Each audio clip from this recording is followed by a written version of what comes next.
ma petite famille ésotérique. J'espère que vous allez tous bien, que comme d'habitude, vous avez bien travaillé. Et comme promis, bien, on va continuer. Donc aujourd'hui, je vais vous parler d'une aventure passionnante qui s'appelle la découverte de soi-même, la découverte de nous-mêmes. Alors, quels sont les buts de cette recherche sur soi-même? Pourquoi vouloir découvrir qui nous sommes?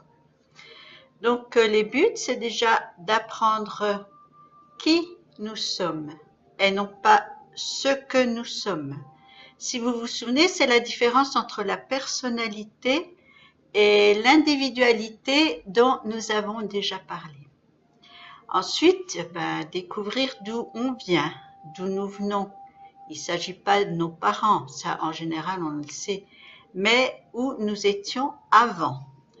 Ensuite, où nous allons, parce que si on ne sait pas d'où on vient, il est difficile de savoir où on va.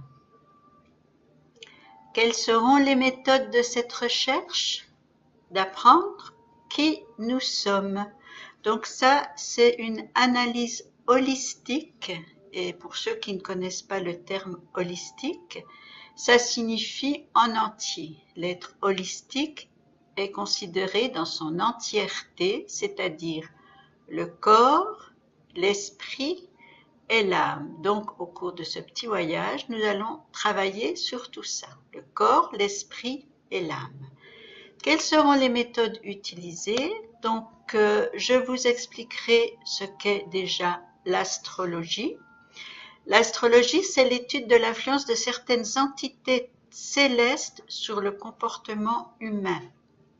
Ces entités sont principalement les constellations, donc je pense que vous les connaissez tous, Bélier, Taureau, Gémeaux, Cancer, Lion, Vierge, Balance, Scorpion, Sagittaire, Capricorne, Verseau, Poisson. Et la constellation est toujours le signe où le soleil se lève au moment de votre naissance. Par exemple, quelqu'un qui est né en août sera soit Lion, soit Vierge, parce qu'à ce moment-là, le soleil aura traversé soit la constellation du Lion, soit la constellation de la Vierge. Donc ça, je vous en reparlerai un peu plus en détail. Mais je vous rappelle immédiatement le principe le plus important. Il n'y a pas de prédestination, seulement des prédispositions, parce que la vie, c'est un quart de fatalité, c'est ce qu'on peut voir dans votre carte du ciel, mais c'est aussi 3/4 de volonté. Ça signifie qu'on peut toujours agir sur son destin. Une autre méthode, c'est la graphologie. Donc ça, c'est l'étude du caractère à travers l'écriture. Je pense que vous remarquez que chacun a une écriture différente. Pourquoi? Parce que c'est le mental qui dirige notre main, donc les caractères qui dirigent notre main, les traits de caractère qui dirigent notre main. Et en faisant la démarche inverse, en étudiant l'écriture, on peut étudier le caractère des gens. Je vous avoue que moi, je l'ai énormément étudié. J'avais une petite équipe qui travaillait avec moi et je sélectionnais beaucoup les gens d'après l'étude graphologique. Évidemment, c'est pas aussi simple. Il y a des critères différents, mais je vous en reparlerai. Et l'avantage de la graphologie, surtout, c'est qu'elle donne une image actuelle, présente des traits du caractère. Donc, elle complète bien l'astrologie qui indique plutôt les prédispositions de naissance. Ensuite, une autre méthode dont je vous parlerai aussi, c'est la numérologie. Et ça, c'est l'étude de l'influence des nombres sur le destin. Bon, je ne vous en dis pas plus maintenant, mais on y reviendra. Et évidemment, la méthode que j'utilise depuis le début, le paranormal, ce que j'appelle l'ésotérisme. Et ça, c'est extrêmement intéressant parce que c'est l'étude de l'invisible mystérieux qui nous entoure et qui conditionne notre comportement. Par exemple, les rêves ou les anges. Donc, vous faites tous des rêves. Vous verrez que On peut interpréter beaucoup de choses à travers les rêves, donc ça on en parlera aussi. Mais aussi les entités, par exemple les entités négatives qui peuvent transformer une personne dans ce qu'on appelle un portail organique ou ce qu'on appelle plus communément un comportement paranoïde, ou alors les entités positives qui nous guident vers la spiritualité. Donc on parlera de tout ça, mais il existe d'autres méthodes, beaucoup d'autres méthodes. Ici, on travaillera sur celle-ci, mais je vous rappelle que c'est à chacun de trouver la méthode qui lui convient le mieux. Ensuite, à quoi sert ce travail sur soi-même? Déjà, apprendre d'où nous venons, quelles sont nos origines inconnues. Donc là, je vous parlerai des régressions. Les régressions, c'est un travail sur les vies antérieures, c'est-à-dire les vies qu'on a vécues avant la vie actuelle et qui conditionnent en grande partie notre destin présent et futur que nous vivons aujourd'hui. Donc la régression, c'est un travail de retour en arrière, c'est-à-dire qu'on travaille déjà sur la petite enfance, un travail de mémorisation de la petite enfance. Ensuite, on revient plus en arrière, donc pendant la gestation, quand on est dans le corps de la mère. Et après, un travail encore plus en arrière, c'est-à-dire que s'est-il passé avant la gestation? Où étions-nous avant la gestation? Et c'est comme ça qu'on retrouve les vies antérieures. Donc, je vous parlerai aussi de ça. Et je vous donnerai peut-être quelques méthodes pour faire ce travail-là. Ensuite, on va travailler sur le plan karmique. Je pense que vous connaissez tous le terme de karma, qui est souvent la raison de notre retour actuel dans notre vie actuelle. Mais pas toujours, ça aussi on en reparlera. Le karma nous demande surtout que devons-nous accomplir maintenant qui n'a pas été fait avant, sous-entendu, qu'est-ce qu'on a raté dans les vies antérieures et qu'on doit essayer de réparer maintenant, de réparer ou de poursuivre.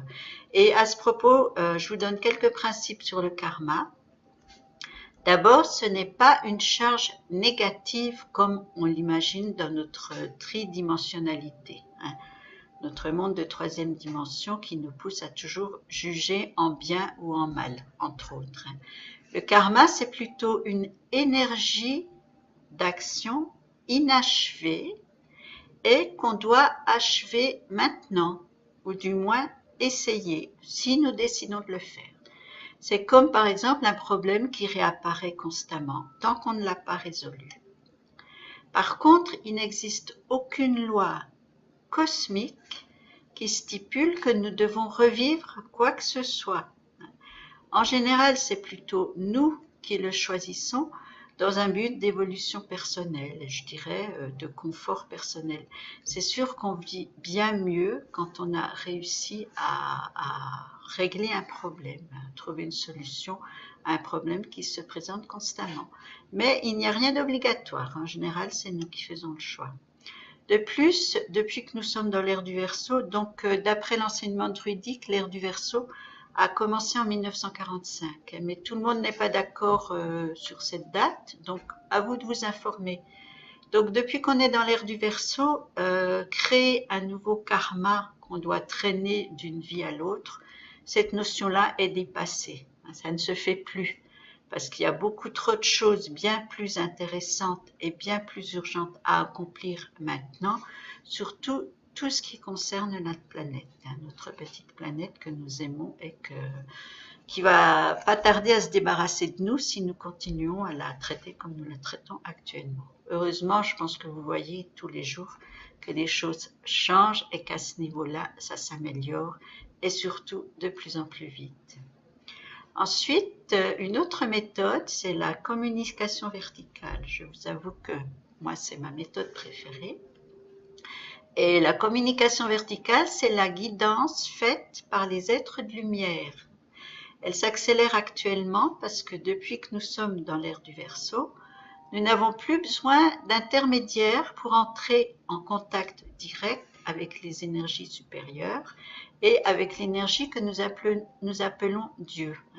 C'est ce qui explique que la crise des religions, qu'elles soient négatives en détruisant ou par le scandale qu'elle engendre, ou même positive. On s'oriente plutôt maintenant vers ce qu'on appelle religion, vers des doctrines qui nous permettent d'entrer directement en communication avec les êtres supérieurs. On n'a plus besoin des prêtres qui font partie de l'énergie ancienne, et vous voyez comme l'ancienne énergie cherche encore à s'accrocher par tous les moyens. En résumé, la communication verticale, c'est le travail qui nous permet de rencontrer notre guide astral et de communiquer avec lui. Donc pour les astrologues, ça concerne le plan 9, le secteur 9, et la planète Uranus. Si vous voulez faire ce travail, regardez où se trouve votre Uranus, regardez ce qui se passe dans votre plan 9, et vous aurez des informations par rapport à ça. Ensuite, on apprend où on va. Où est-ce que nous allons? Donc ça, c'est plutôt l'action sur notre futur. Et dans ce domaine, je vous parlerai de la précognition, ce qu'on appelle aussi la voyance, mais le terme n'est pas tout à fait correct, mais c'est un terme qu'on comprend plus facilement. La précognition, c'est censé nous prédire ou prévoir que sera notre demain. Mais je vous rappelle que demain, c'est toujours la conséquence d'aujourd'hui, comme aujourd'hui est la conséquence d'hier. Donc, comment agir sur notre demain? Tout simplement en agissant sur notre aujourd'hui. C'est aujourd'hui, c'est l'instant présent qui conditionne toujours notre futur. Donc, à nous d'agir sur notre présent pour que notre futur soit le mieux possible, si nous le souhaitons. Ensuite, une autre méthode, c'est l'apaisement spirituel. Et ça, c'est un travail sur notre état d'esprit, parce que l'état d'esprit agit beaucoup sur la santé. Nous reviendrons là-dessus et je vous donnerai quelques méthodes pour accéder à la sérénité. Donc, une des principales, c'est la respiration. Respirons, respirez. Le secret est là. Un des principaux secrets de la sérénité se trouve dans la respiration. Vous voyez que c'est tout simple. Ensuite, la programmation psychique. Là, ça permet de corriger certaines de nos tendances négatives en les analysant. Ainsi, quand on comprend pourquoi on agit de telle façon, on peut déprogrammer ce qui nous gêne et le reprogrammer de façon positive. Par exemple, la tendance négative la plus courante, c'est la peur, qui est contraire à l'amour. Donc, on parlera aussi de la peur pour essayer de comprendre d'où elle vient.